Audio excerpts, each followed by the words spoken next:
Pilipinas ng interpreter sa International Beauty Pageant.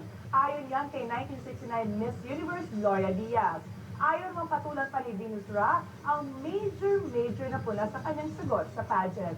Exclusive ni Papatrol, Mari Dumawal. Umani ng puna at biro ang major na sagot ni Venus Ra sa Miss Universe kahapon. Walang paghuhusga si 1969 Miss Universe Gloria Diaz kay Venus, pero panahon na daw para kumuha ng interpreter ang mga pambato ng Pilipinas. That's a good idea, especially that there are Filipinos all over the world who can interpret anything. I think she thinks in Tagalog and answers in English. But I can relate to that because I used to think in English and answer in Tagalog, and it was very difficult for me. Maari rin daw sa kanilang native na lengguwahe. Kasi when you think about a Cebuana, can hardly speak English and of course Tagalog, so maybe she should answer in Bisaya. Suportado naman ng English professor Jose Wendell Capili ng University of the Philippines.